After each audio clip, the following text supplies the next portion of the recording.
Hi everybody, welcome to ISA's Product Spotlight.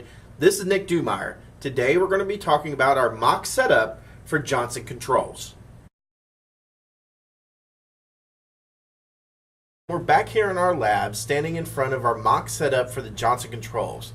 Now this unit here tests out a lot of the Metasys parts. We'll be glad to help you guys out with any kind of Metasys or Johnson Controls parts you might have, including ones like the DX9100 8454. It's a very popular item, plus any of the AS-UNT units.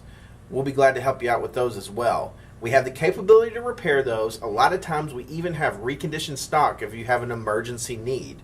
So if you're wondering about Johnson Controls, including Metasys parts, by all means contact your account manager here at ISA and we'll be glad to help. This is Nick Dumeier. We'll talk to you again soon.